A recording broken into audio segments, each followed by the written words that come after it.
qué significa trascender la condición humana. Entre ellos está eliminar el envejecimiento, aumentar las capacidades cognitivas, las capacidades físicas, psicológicas, entre otras.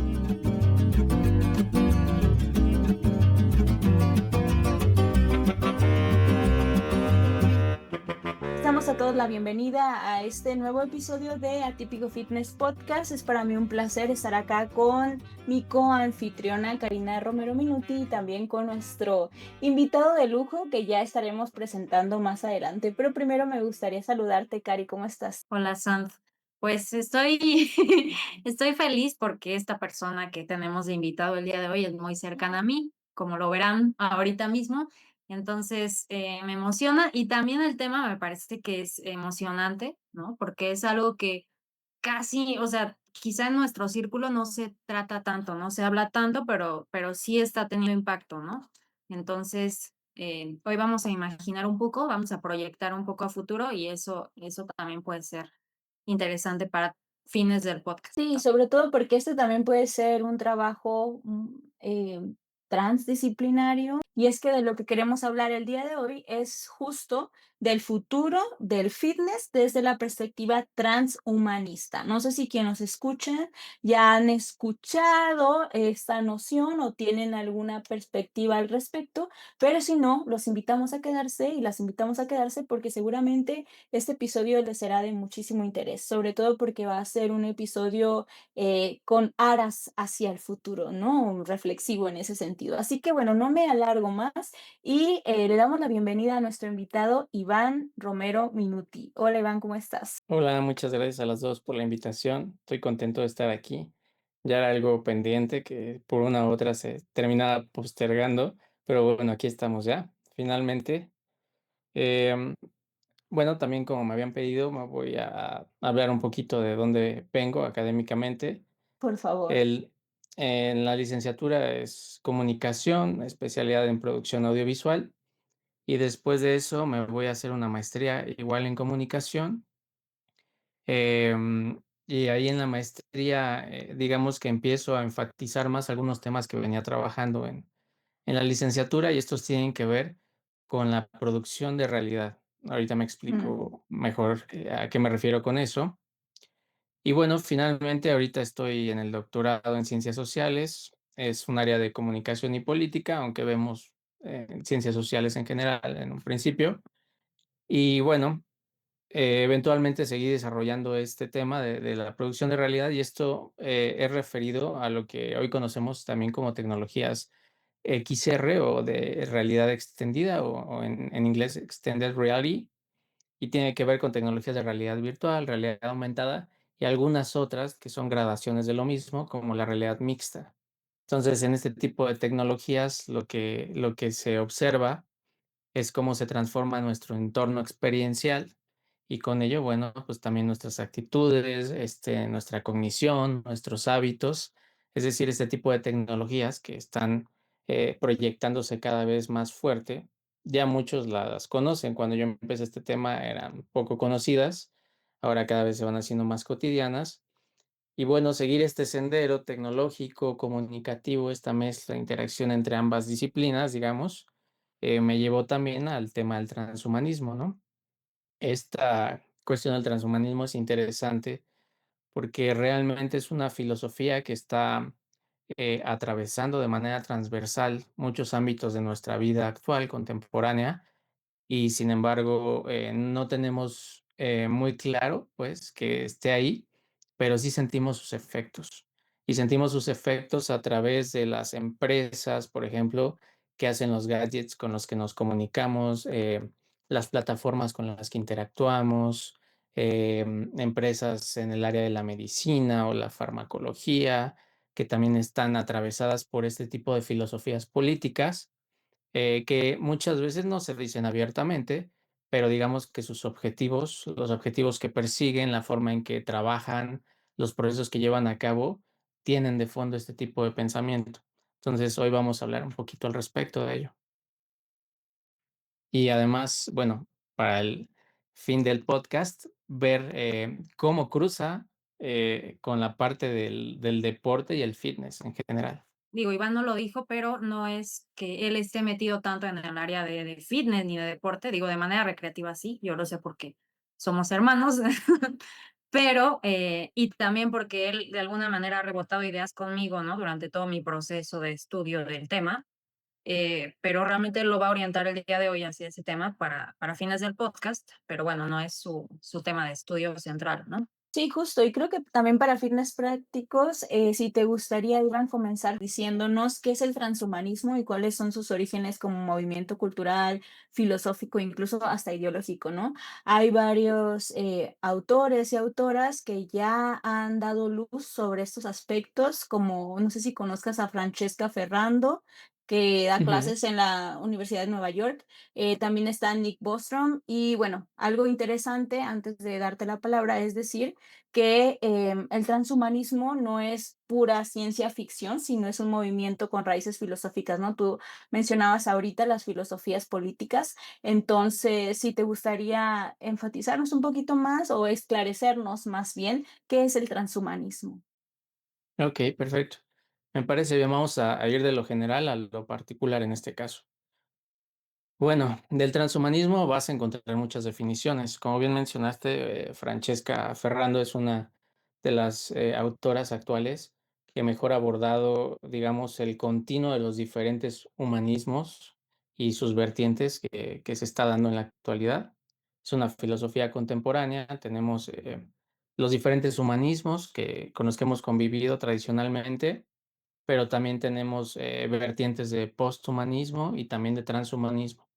Entonces, de esos 3 tenemos diferentes vertientes, eso es importante saberlo, ¿no? Entonces, cuando hablamos de transhumanismo, realmente estamos hablando de un paraguas conceptual que abarca varias vertientes. Entonces, yo no me voy a centrar en una en particular ahorita, sino voy a hablar de puntos fuertes de esta vertiente, porque además, como saben, como cualquier filosofía, digamos que es tratada por diferentes autores y los diferentes autores pues tienen su propio background y de ahí toman ideas y desarrollan los puntos de interés cada uno. Pero bueno, en este caso, si hablamos en términos generales de cómo podríamos concebir el transhumanismo, diríamos que es una filosofía política principalmente. En este caso voy a hacer el énfasis en tecnopolítica porque tiene mucho que ver con el cruce tecnológico y Ujú, se trata de promover un diseño de lo humano. Es un proyecto para diseñar lo humano. Em, Ahorita que hable un poco de los antecedentes, creo que se va a entender mejor. Pero digamos, en líneas generales, es trascender la condición humana actual. Eso es lo que busca en términos muy generales y es algo que históricamente ha venido en el imaginario de las diferentes civilizaciones, de una u otra forma, ¿no? Tanto en ficciones como en ciencia ficción posteriormente. Y bueno, ahorita estamos ya hablando de escenarios que están siendo emergentes. Ya dejan de ser ficciones para hacerse líneas de investigación concretas, de investigación básica, investigación aplicada, que van decantando en cosas muy específicas, ¿no? Ya sea en avances científicos, y como veremos posteriormente, pueden ser en cuestiones de salud, pero también hay otras y el deporte no está excluido de ello. Bueno, eso es en términos generales, ¿no? Si observamos lo que estoy planteando, vemos que la noción de tecnoprogreso está presente. O sea, la visión progresista moderna, pero llevada a las últimas consecuencias. Y cuando digo las últimas consecuencias, no lo estoy diciendo ligeramente, porque muchas de las personas que están impulsando esto, de verdad, parece que antes de hacer las cosas, experimentan y ya después ven qué sucede y ya ven cómo lo van arreglando, ¿no? Porque la cuestión de la ética en esta filosofía, pues siento que es un poco ambigua. Y bueno, se ha prestado también porque es algo, como mencioné, que es emergente y al ser emergente, pues tenemos, digamos, poco de dónde agarrarnos. Se están construyendo, digamos, una especie de marcos éticos, bioéticos de diferentes tipos, pero es el mismo caso que sucede con la inteligencia artificial, ¿no? Nos encontramos en una etapa de la inteligencia artificial donde hay que poner todas las bases y tratar de poner límites a ciertas cosas para que no se nos salgan de las manos. Em, Bueno, ya más o menos teniendo idea de qué entendemos por transhumanismo, diré que la primera vez que se tiene registro de un término similar fue en la Divina Comedia de Dante Alighieri. Ujú, Estamos hablando de 1321. Y ahí en esa novela, en ese texto, menciona el término transhumanare, que sería en español transhumanar, y bueno, ya hace una referencia a trascender lo humano a través de lo divino. Entonces, podemos observar también que la cuestión de la trascendencia, eh, de poder superar lo que nos creó, está implícita en ello, ¿no? Y posteriormente vamos a ir viendo cómo se va manifestando esa inquietud. Iván, Di perdón que di te interrumpa. Cuando quieran, ¿eh? Trascender a lo humano, pero dejando en el centro al humano, ¿no? No sería el hecho de, porque es la crítica que se hace desde los poshumanismos, ¿no? O sea, el hecho de que sigue habiendo este antropocentrismo, o sea, la idea de que el ser humano está en el centro del mundo y por encima de todas las, o de otras formas de vida, que es lo contrario del transhumanismo, ¿no sería eso? Es correcto, es la cuestión con el transhumanismo es que es totalmente antropocentrista. Exacto. Si pone al antropo en el centro, cosa que el posthumanismo procura no hacer, procura, poner un panorama más, equitativo para todo lo viviente y lo sintiente, pero la cuestión es que al humano que pone en el centro no es el humano en la condición natural que conocemos. O sea, por eso Ujú. es un proyecto. Es un Sí. humano que va a trascender esa condición. A diferencia del posthumanismo que ahorita mencionaste, que es el de Francesca Ferrando, Ujú, en la filosofía política del transhumanismo, el transhumanismo es un paso intermedio. Para ellos, el punto más álgido de esta transformación es el posthumano. Entonces, para un transhumanista, llegar a lo posthumano es llegar al punto cúlmine de esta transición, trascender la condición humana y por condición humana pensemos en nuestra naturaleza histórica, biológica. Eh, ¿Cómo? Pues a través de diferentes cambios que ahorita vamos a ir viendo, ¿no? ¿Cuáles son los posibles cambios? Porque en toda esta transformación, como todo proceso, hay gradientes. Entonces, son etapas que tienen que ir buscando. Pero bueno, en ese sentido, ujú, digo, qué bueno que haces, la pregunta para poder ir aclarando algunos términos, ¿no? Como el posthumanismo de Ferrando y lo posthumano que entienden los transhumanistas. En el 57, Julian Huxley, seguramente conocen a su hermano Aldous Huxley, ujú, escritor famoso. Julian Huxley era biólogo evolutivo y se le conoce como un eugenista. ujú, En el 57 promueve abiertamente también la dirección, digamos, artificial de la evolución humana, es decir, que nosotros mismos nos hagamos cargo de nuestra evolución. Contrariamente a lo que venía diciendo Darwin de una evolución natural, que se da en condiciones naturales, de adaptabilidad y al entorno y todo esto, dice, bueno, vamos a tomar el mando de nuestra propia evolución, ya estamos en las condiciones tecnocientíficas como para hacernos cargo de nosotros mismos. Pero habría que pensar quiénes se hacen cargo y quiénes somos nosotros mismos, ¿no? De quién está hablando cuando habla de esas condiciones. Porque si nos damos cuenta, hay un eurocentrismo muy claro ahí. Estamos hablando de un biólogo evolutivo que, al igual que Darwin, era inglés. Entonces, él en el 57 introduce esto claramente porque escribe un ensayo que lleva por título Transhumanismo, ¿no? Y habla de esta facultad de trascendencia y de alcanzar un destino. Otra vez la idea de progreso está de fondo, ¿no? Pero un progreso muy específico que es el científico. Em, y bueno, de ahí vamos viendo cómo pasamos de ese término en 1321 transhumanar, cómo va cambiando, matizando hacia estas épocas modernas. Y después hay otro punto que también se considera un hito en la cuestión del transhumanismo, y es una polémica que se da en Alemania. Eh, digamos que tiene como, ¿qué se puede decir? Antecedente, un escrito que hace Heidegger en 1946, un año después de que termina la Segunda Guerra Mundial, que se llama Carta sobre el humanismo. En este, Heidegger hace una crítica a las corrientes humanistas. Ya habíamos pasado por diferentes humanismos para esa época, todos europeos, por supuesto, empezando por el más antiguo, que sería el griego, la tradición helenística. Eh, y bueno, lo que pone Heidegger sobre la mesa es que ninguna de ellas conseguía acceder al fundamento de lo humano.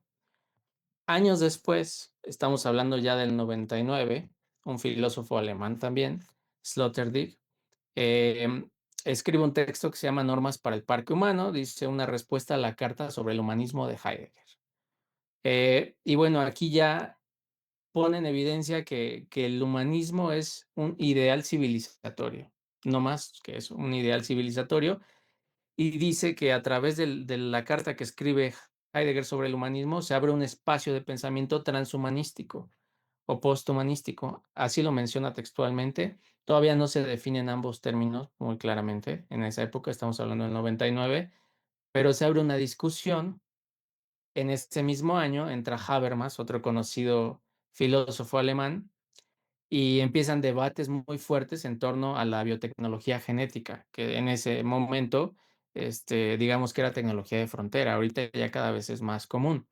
Y a un término que denomina Sloterdijk antropotécnica, que es la técnica como vía de transformación del ser humano. Ese es nuestro tercer hito en este camino. También más o menos por esa época, el filósofo que mencionaste, sueco, Nick Bostrom, funda junto con otros compañeros la Asociación Transhumanista Mundial. Es en el año del 98. Hoy se conoce como Humanity Plus, cambió de nombre, tiene inclusive su propio logo, es una especie de, como una arroba, pero en medio tiene una H en vez de una A. Entonces, digamos que con esta asociación se le va dando mucho más forma al movimiento, ¿no? Ya se ve que es un movimiento intelectual, cultural, político, también más o menos por aquella época se empiezan a pensar en partidos políticos. Me parece que el primero se da en Inglaterra y actualmente hay uno vigente en Estados Unidos, que son partidos transhumanistas, ¿no? Abiertamente. Pero Wow. bueno, ahí se va, digamos que con Bostrom se va dando mucho más forma a esto. Una parte importante es que ya como se aclaran los términos de qué significa trascender la condición humana. Entre ellos está eliminar el envejecimiento, aumentar las capacidades cognitivas, las capacidades físicas, psicológicas, entre otras. Entonces esto ya va asentando esa noción. Y como quinto hito que me interesó, porque podríamos nombrar otros, pero me parece que estos son los más importantes, en el 2005, otro científico, inventor, Ray Kurzweil, me parece que es estadounidense, escribe La singularidad está cerca, ese es el título del libro, cuando los humanos trascendamos la biología. Y habla por primera vez de un concepto que viene de la física, pero él lo adaptó, es el de singularidad tecnológica. Y él lo concibe como un punto de no retorno de la condición humana, debido a cambios propiciados por la sinergia entre inteligencias artificiales, biotecnología, robótica, neurociencia, biología sintética, entre otras, ¿no? Y además lo hace en una clave muy tecno-optimista, de que todo va a estar a toda madre, ¿no? Cuando lleguemos a ese punto. Y la verdad es que ha permeado bastante esa visión. Entonces, con estos 5 hitos, yo creo que ya vamos teniendo idea de cómo se va avanzando, ¿no? Poco a poco se le van sumando cosas, pero la cuestión es que mientras se va sumando esta filosofía a través de esto, de construir ideas, también estas ideas van permeando en las prácticas sociales, en las prácticas empresariales, en las prácticas políticas. Es bastante complejo el tema y creo que está quedando claro. Em, y también, como vemos, pues es algo bastante reciente, ¿no? Es algo que, como dices, se va conociendo en la marcha, ¿no? Si bien se ha proyectado y se ha venido gestando a través del tiempo, ¿no? De una manera primero desde la ciencia ficción y luego ya de manera más, pues, con la aparición de la cibernética y eso ya de una manera mucho más posible, ¿no? En términos de realidad. Creo que algo que es importante para nosotras también aquí comprender y charlar contigo es cuál es la concepción del cuerpo, ¿no? Que subyace a estas ideas o estas concepciones transhumanistas. Porque em, de alguna manera se piensa que quiere romper con la idea moderna de cuerpo, ¿no? Que hemos hablado, mecanicista, pero al mismo tiempo la está potencializando, ¿no? Es decir, Total, pareciera que critica la idea de que mente y cuerpo, de la separación de la mente y el cuerpo como cosas que pueden ser controlables, ¿no? Que pueden ser cuantificables, ¿no? De alguna manera regresa al control del cuerpo. Entonces, sigue existiendo esa separación, aunque la quiere integrar, o en su discurso pareciera que la quiere integrar, al contrario, ¿no? Se está cada vez separando más y potencializando más, ¿no? Entonces, quisiera que nos hables un poco más de esto, ¿no? De la concepción del cuerpo o corporalidad o quién sabe, ¿no? Cómo se va definiendo esto. Para llegar a ello, vamos a ir haciendo también algunos pequeños pasos, ¿no? Para que se vaya entendiendo por qué se está diciendo lo que está diciendo. Una de las cosas importantes del transhumanismo, como les comentaba, tiene diferentes vertientes. Y digamos que hay dos posturas que son muy marcadas, la de los bioconservadores y la de los bioprogresistas. Entonces, a los bioconservadores les vamos a llamar el programa débil y a los bioprogresistas el programa fuerte. ¿Qué sucede con los bioconservadores? Los bioconservadores sí les interesa un cambio, pero ellos no quieren cruzar ciertas líneas. Entonces, cambios fundamentales, a nivel de salud, por ejemplo, de los cuidados del cuerpo, evitar el envejecimiento en la medida de lo posible, y todas ellas alteraciones que no transformen de fondo nuestra genética, cosa que los bioprogresistas sí quieren. Ellos sí quieren meterse a lo más, digamos, íntimo del ser humano, que sería el código genético, de cualquier especie, de hecho. Entonces, hay tensiones, porque dentro del transhumanismo, pues están estas dos posturas, ¿no? Eso es importante antes de entender la parte de la corporalidad. Hay quienes quieren hacer una transformación radical, y cuando digo radical, llamo radical a un nivel biológico genético. Y hay quienes dicen, no, pues vamos a intentar prolongar la vida, pero tampoco queremos convertirnos en otra especie, que es el programa fuerte, si quisiera eso, ¿no? O sea, hacer una diferencia, una escisión en lo humano tan fuerte como eso. No puede ser de tajo, quizás progresiva, porque como todo en la ciencia se va experimentando y se van haciendo acercamientos progresivos. Pero bueno, esa es una cuestión que hay que tomar en cuenta. Otra cosa que es importante, digamos que para llegar a ese camino, bueno, ambos caminos se van presentando diferentes cuestiones, en nuestro día a día. En la nutrición, por ejemplo, estamos viendo que hay mucha suplementación, ¿no? Y cuestión de antienvejecimiento. Se promueve muchísimo. La cantidad de venta de suplementos, la comercialización se ha vuelto exponencial.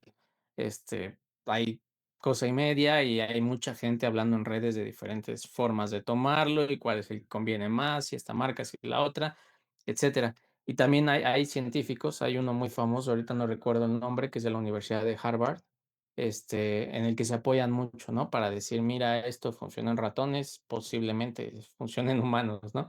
De los Para revertir, telómeros. ajá, sí, el acortamiento de telómeros, todo este tipo de cuestiones. Entonces, una cosa es eso y la otra cosa son los ergogénicos, que son sustancias que también ayudan a potenciar la cuestión cognitiva, ¿no? Que también se ha promovido mucho, hay películas que hablan al respecto de eso, de generar mejores conexiones neuronales, etcétera. La otra son tecnologías que en este caso también se pueden usar, para el entrenamiento o para otras cosas de la vida, ¿no? Los, wearables, que se usan mucho para medir cualquier cosa de tanto cuestión cardíaca, respiratoria, que vimos mucho en el COVID que se usaba, pero bueno, también todos el monitoreo que tenemos de actividades físicas, incluyendo el ejercicio, deporte, fitness, ha ido creciendo, vaya. Este Inclusive otro tipo de tecnologías que ya ven mapas de calor. Si nos vamos de manera más sofisticada a algunos deportes, se usan tecnologías todavía más específicas, ¿no? Para entrecruzar toda esa información y aumentar el rendimiento deportivo. Entonces, y mejorar la técnica, claro. Entonces, por ahí tenemos también cuestiones que tienen que ver con esto que preguntabas del cuerpo. Equipamientos, bueno, siempre ha habido, digamos que la parte protésica, y ahora se manifiesta, puede ser con trajes especiales de compresión que ahora se usan mucho, con plantillas específicas para ciertas cosas. He visto algunas plantillas que, por ejemplo, en el deporte se usan para que tengas, cuando pises, te devuelva un poco de esa energía cinética que estás generando con cada pisada. O sea, cosas que pueden ser nimias, ¿no? Pero quizá a nivel de deportivo de alto rendimiento generen algún pequeño cambio. Pero bueno, ahí siempre hay tecnología, ¿no? Ciencia y tecnología aplicada. Cuestión de, ¿cómo se llama? Electroestimulación para generar trabajo de ciertos grupos musculares muy específicos que a veces no se pueden aislar, ¿no? En ejercicios muy particulares. Veo que también luego les promueven poner electrodos, ¿no? Para que esos músculos estén trabajando con electroestimulación. Entonces, vamos encontrando diferentes cosas, los materiales de los que están hechos la ropa deportiva, ahora textiles de UV también, o textiles que prometen mejor aerodinámica. En el caso de biomecánicas, pues vemos también aplicados los exoesqueletos, no sé si los han visto, pero se usan ya mucho en la industria de la construcción, allá en China, me parece que en Estados Unidos ya también, que permiten a las personas, es como una especie de traje hidráulico. em, ¿Cómo se puede llamar? Sí, pues pareces como una especie de robot por fuera, Mm, mecánico, que permite cargar más, sin que te pese tanto las cosas, ¿no? ya, sí. Y vamos viendo cómo se va aplicando eso, ¿no? En la neurociencia igual, em se usa la realidad virtual para entrenamientos, ¿no? Mucho que tiene que ver con el entrenamiento cognitivo perceptivo. Entonces, en vez de practicarlo en campo, a veces lo practican de manera virtual y ya después eso se traslada a prácticas, ya, físicas. Y así vamos viendo diferentes cosas. Está la cuestión de la crioterapia, me parece, que es el tratamiento de frío. Entonces, han sido cosas que van ayudando a los deportes y, bueno, en específico también al fitness, ¿no? La farmacología, que ya conocemos desde hace tiempo. Pero la cuestión es que, aunque son cosas que muchas ya había o estaban de manera, digamos, emergente, se han ido, cada vez más complejizando y buscando, digamos que hacia las mismas líneas, ¿no? Medir todo, que todo sea más preciso, que los cambios se noten un poco más. Entonces, van modulando diferentes cuestiones corporales. Ya en el caso del deporte se ve muy claramente, ¿no? Este, Se les exige más a los deportistas, pero también se les da más, digamos, con qué medirse, con qué sanarse más rápido, recuperarse. Entonces, para todo eso hay ciencia y tecnología. Y bueno, esto nos lleva a lo que mencionabas hace rato de la visión del cuerpo máquina, ¿no? Entonces, respecto a eso, me lo habías planteado, digamos que en los apuntes que me habías mencionado que podríamos tratar, y es algo que yo no había pensado en el cruce con el transhumanismo, pero pasa algo específico que si bien el cuerpo máquina ya se venía esa noción creando con la modernidad, como me has platicado otras veces, hablaba mucho de la mecanización del cuerpo, el disciplinamiento del cuerpo también, ¿no? Digamos una especie de amansamiento del cuerpo, pero lo que está pasando ahorita es eso, pero de manera superlativa, porque esta maquinalidad es eso más un sentido cibernético. Ahorita me explico, qué quiero decir con ese sentido cibernético.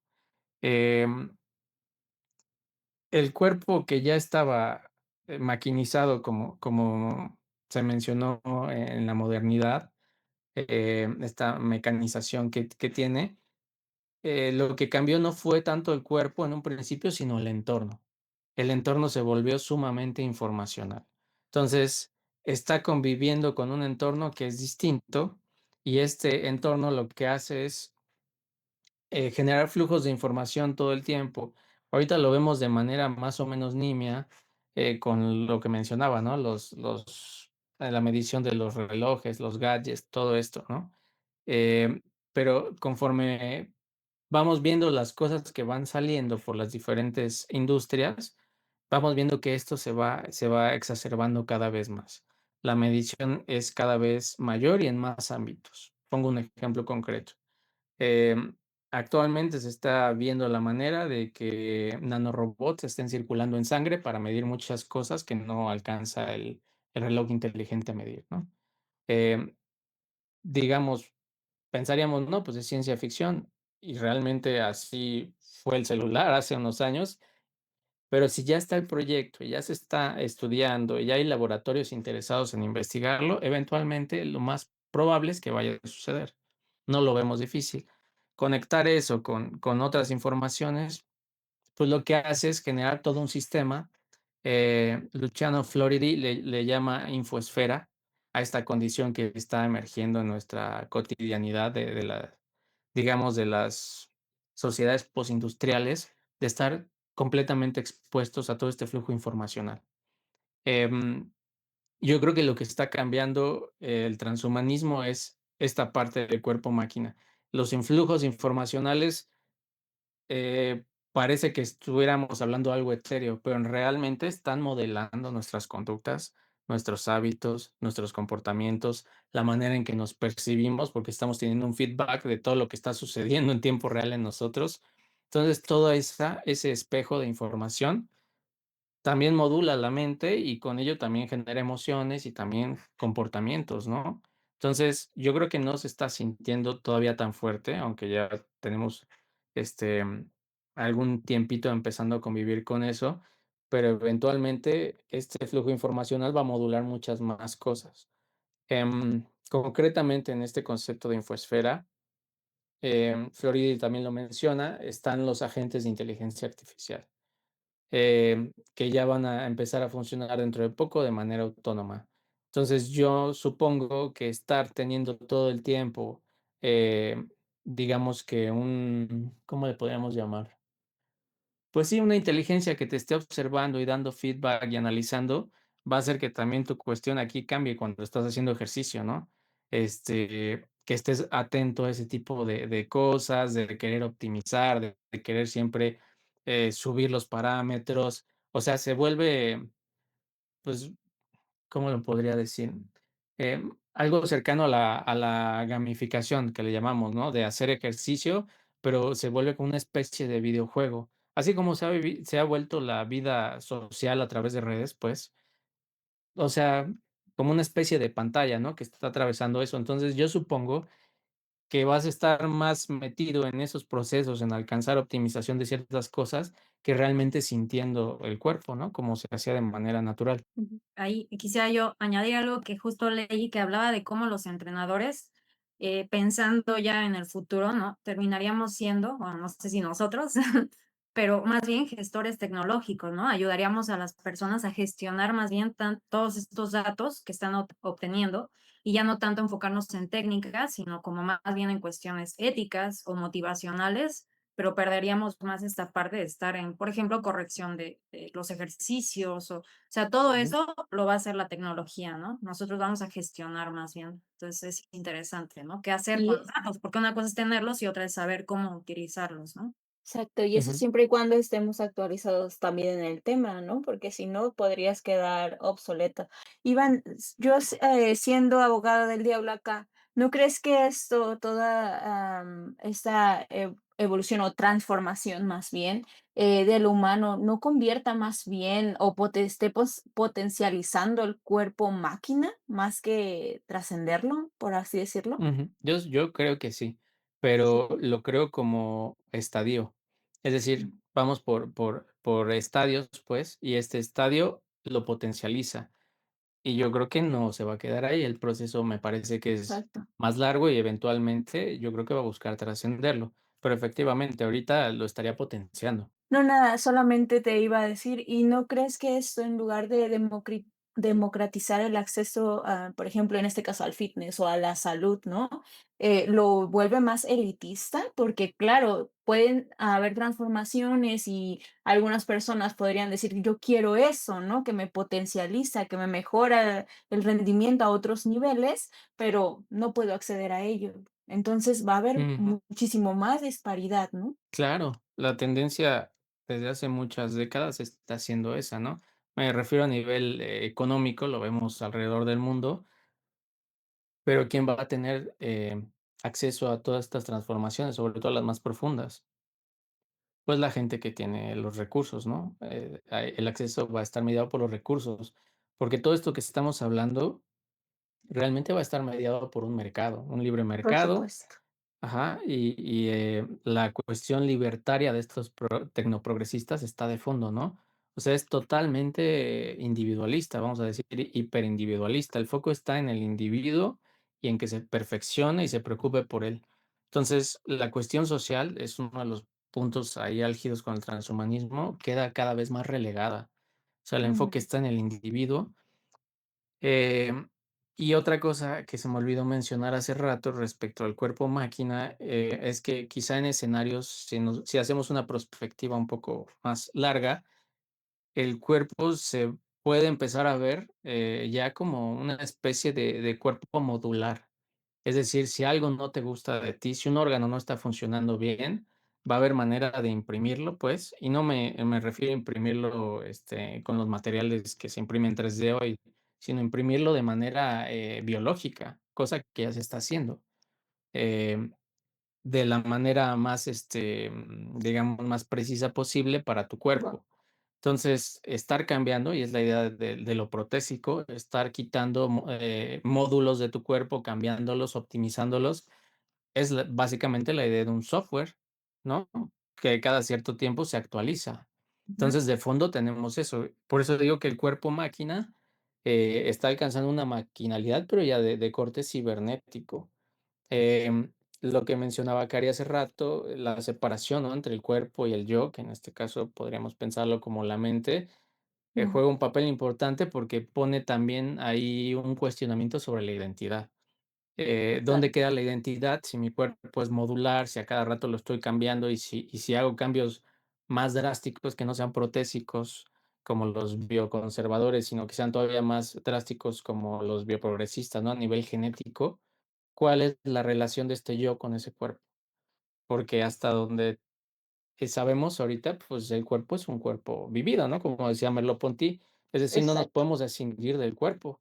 Nuestra Sí, se está experiencia de la perdiendo. realidad es eso. Perdón, Ujú, pero justo lo que pasa es que se pierde la parte simbólica del cuerpo, ¿no? O sea, esta cuestión del cuerpo como una complejidad, algo que nos pertenece y que vamos construyendo, sí, pero no podemos manipular, ni decidir, ni cambiar, ¿no? Entonces, toda la construcción que se ha hecho del cuerpo, ahí sí parece que se va perdiendo, ¿no? Como un símbolo, ujú. ¿no? Como Y me algo, pues sí, como algo más bien,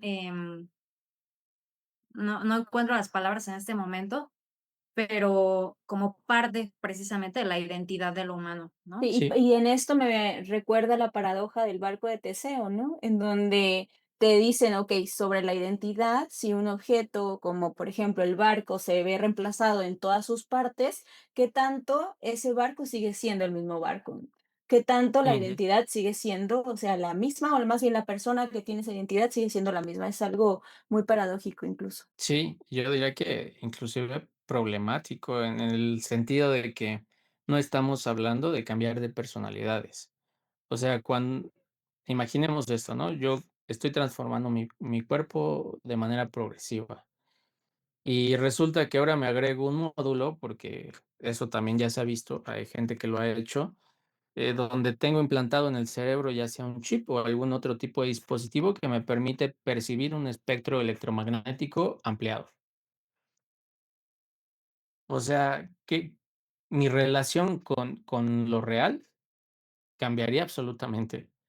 O sea, estamos hablando ya de algo fuera de lo humano, pues, así como cada especie tiene sus, digamos, sus cortes de realidad donde, su sensorium está más o menos, ¿no?, enmarcado. El ser humano tiene un espectro de luz visible y lo mismo con diferentes cuestiones físicas, ¿no?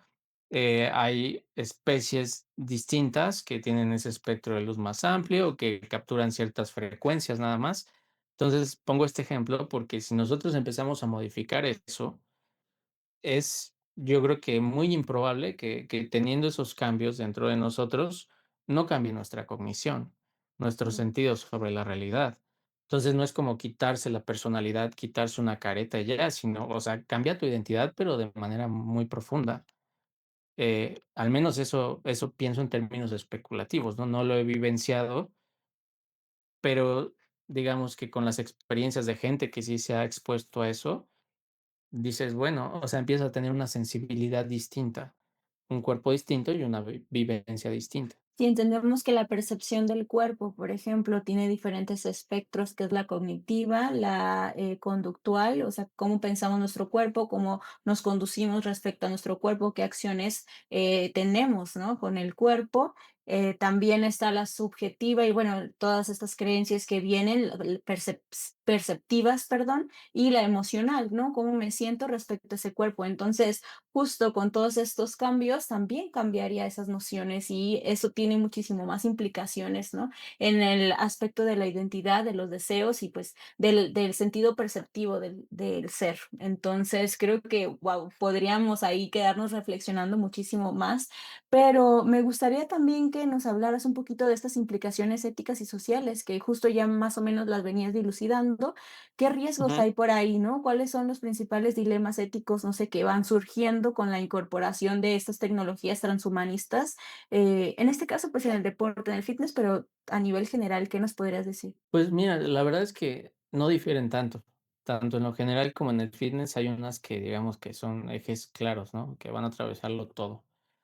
Y me parece interesante tocarlas. El primero, que ya lo mencionamos, va a haber un acceso desigual.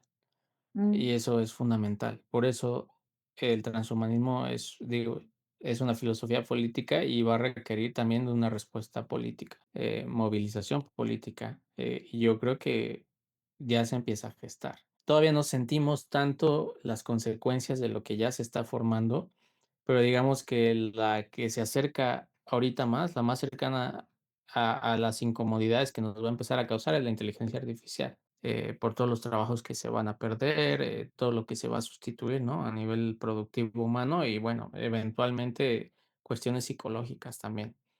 Entonces, si a eso le agregamos todo esto que ya hemos hablado, pues el acceso desigual va a ser ahí un punto crítico, porque si lo llevamos a sus últimas consecuencias, lo que va a suceder eventualmente es que va a haber diferentes razas humanas o digamos ya ni siquiera razas, más bien especies, porque el término de raza también es muy abstracto, muy impreciso además, ya está, digamos que en cierto desuso en términos sociales, total, sí. por cuestiones éticas.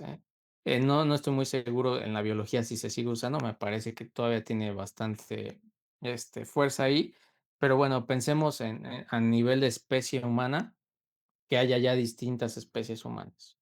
Entonces, el cambio sería fundamental, porque lo primero que van a promover es mejora. Imaginemos seres humanos con capacidades de cognición ampliada, donde al tener un chip, pues sí tengan una inteligencia artificial dentro de su cerebro, incrustada todo el tiempo, conectada a la nube o lo que quieras, pero que les permita razonar a una velocidad que el cerebro humano no puede hacer de manera natural. Entonces, ahí ya la separación con un humano natural ya sería abrupta. Ahora, si a eso le agregamos capacidades físicas que ahorita concebiríamos como inhumanas, pues entonces ya estamos hablando de otra especie, ¿no? ¿Qué de esencial quedaría del ser humano ahí? Es una pregunta abierta, y totalmente especulativa, pero es una parte fundamental entender eso, ¿no? Que en el peor de los escenarios, la diferencia sería así de abrupta y de crítica. Pues, es básicamente una desigualdad de poder, en todos los sentidos. Esto incluye también la idea de que, a nivel deportivo, por ejemplo, los juegos ya no serían justos o limpios, ¿no? Cada deportista tendría las capacidades para las que tuviera acceso o financiamiento. Entonces, ahí, ¿qué harías, no? ¿Harías diferentes tipos de categorías o de qué dependería eso? Igual la persona que vaya ahorita, como lo concebimos, que vaya al gimnasio, ¿no? En un gimnasio nos podemos encontrar gente de diferentes tipos, de diferentes, niveles socioeconómicos, aunque, digo, a veces por zonas se pueden agrupar, pero ya estaríamos hablando de gente conviviendo también con diferencias muy específicas a nivel individuo. Y muchas de ellas quizá ni se vean, podrían no ser tan estéticas, sino ser más operativas o funcionales internas, ¿no? Exacto. Entonces, también ahí habría unos dilemas éticos. La otra cuestión es la de seguridad. ¿Por qué? Porque entre más máquinas, cibernéticas nos volvemos, más flujo informacional hay entre nuestros cuerpos y el entorno, bueno, la ciberseguridad está a la orden del día ahí. O sea, preguntas, ¿no? Abiertas también, como si es posible hacer un hack de nuestro cerebro, ¿no? Por terceros. Si estamos conectados mediante un dispositivo como Neuralink u otros que están desarrollando los chinos, que además van muy duro por el desarrollo de las interfaces cerebro-máquina. Entonces, también está no más de una década, ¿no? De que eso se normalice de alguna manera. Y pues la salud, ¿no? También se habla mucho en este tecnooptimismo de que la salud, puta, va a estar para todos, pero no es cierto, lo vemos actualmente, ¿no? O sea, los Ujú, sistemas de salud en la mayoría de los países son precarios, hay problemas de accesibilidad. Entonces, pues en mejoras que te permitan ralentizar el envejecimiento y vivir 300 años o más, pues va a ser carísimo. Entonces, ¿cuánta diferencia puede haber entre una persona que haya tenido una experiencia vital de 300 años con una persona de 100? No sé, otra vez cuestiones especulativas, pero yo me imagino que interiormente algo cambia, ¿no? Por estar tanto tiempo. Además, no sé qué ganas de vivir tanto tiempo. También tendrán que inventarse sus razones para darles sentido a una vida de 300 años o más, ¿no? por Sabemos supuesto. que actualmente hay empresas, hay una que se llama Alcor, se fundó en el 72, 73, me parece, que fue de las primeras en hacer criogénesis, congelar los cuerpos para el punto Mm, en que esta singularidad llegue y se puedan reanimar y seguir su vida, ¿no? El clásico ejemplo es el de Walt Disney, ¿no? Que dicen que está congelado ahí desde que falleció hace ya décadas. Entonces, no sé con qué mundo se encontraría si eso fuera posible. Pero bueno, ujú. esos son los dilemas éticos. Posturas críticas, pues también habría muchas, ¿no? Una fundamental es pensar solo en las mejoras centradas en el individuo y no en la sociedad. Olvidar a la sociedad es una cosa espantosa, ¿no? Que podría pasar en esos escenarios, porque estamos hablando ya de sensibilización social. Y si de por sí ahorita nos encontramos en un punto no muy bueno de la historia humana, otra vez, digo, si lo vemos en términos generales, tenemos una gran civilización, digo, lo pongo entre comillas, ¿no? El imperio gringo, que ya está en decadencia, ¿no? Y es obvia y se está agarrando de donde puede y está moviendo todo el mundo y reconfigurando las cosas. Entonces, se junta con otras cuestiones que hacen todo esto más crítico, el cambio climático, la inteligencia artificial. Es un hervidero de cuestiones que nos van a afectar mucho a nivel social y agregarle todavía esto va a ser, yo creo que una cuestión muy difícil. Otro problema que ya venimos cargando desde hace mucho, como, digamos, como época moderna, eh, es el tecnosolucionismo, pensar que todo nos lo va a resolver la tecnología. Y ellos los tienen muy clavado en la cabeza, ¿no? Pensar que no importa qué rompamos, Sí, todo tiene una solución tecnológica. Entonces, Eso. por eso nunca piensan, ¿no? ¿Qué se está haciendo?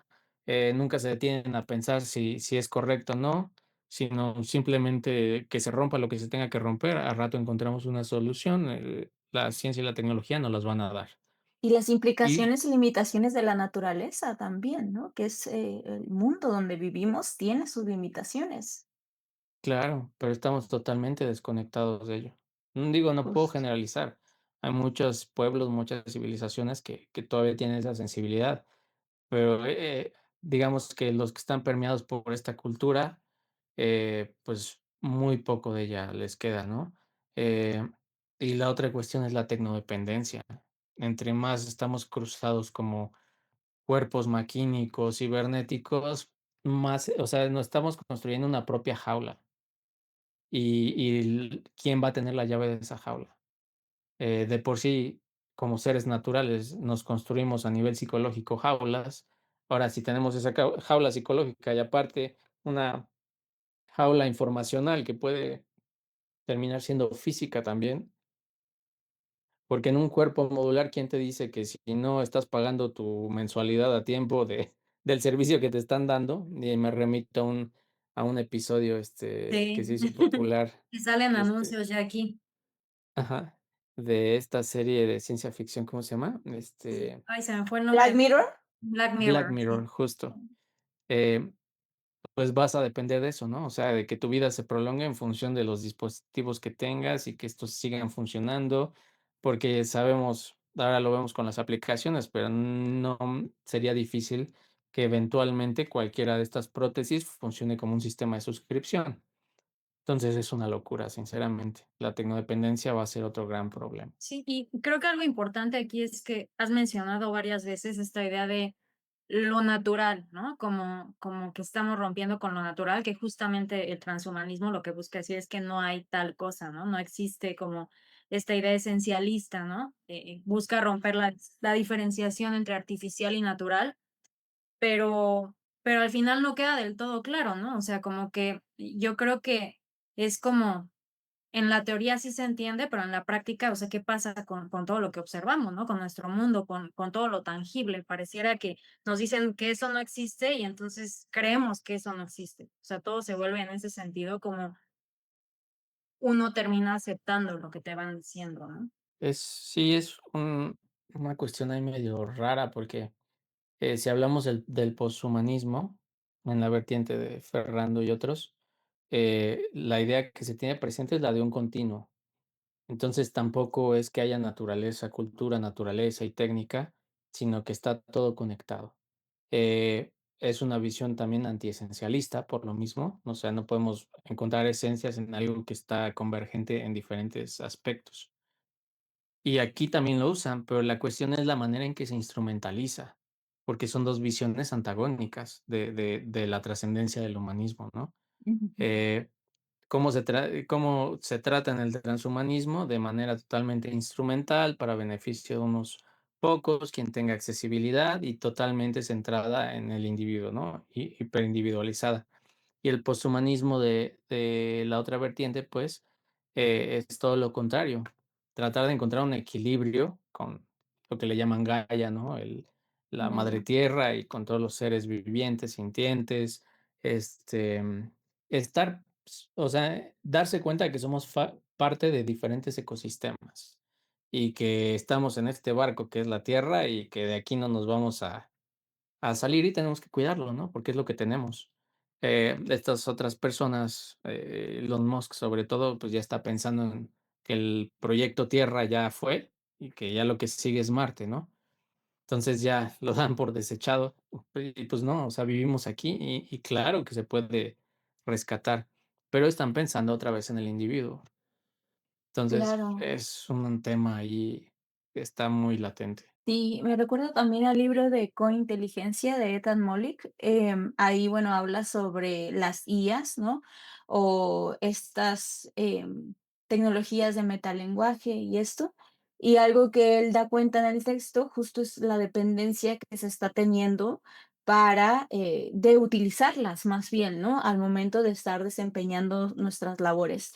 Entonces él hablaba de sí hay una dependencia, pero hay que buscar co el espacio colaborativo, pues, por eso habla de cointeligencia, es decir, traer las IAs, decía, a tu área, a tu mesa de trabajo, pero no para que te hagan todo tu trabajo, sino para potencializar habilidades, no sé qué. Entonces digo, sí, puede ser como una perspectiva algo idealista, pues para las personas que tienen el acceso, ok, y para las personas también que tienen pensamiento crítico, por así decirlo, de no, de decir, ok, yo sé que estas IAs o esta inteligencia artificial me puede hacer la chamba, pero no, yo voy a seguir trabajando pues en lo que yo sé, en desarrollar mis conocimientos y esto solo va a ser apoyo. Bueno, ese trabajo ético es bien complejo para, o sea, para a lo mejor personas que ni siquiera se han sentado a cuestionarse ese aspecto, ¿no?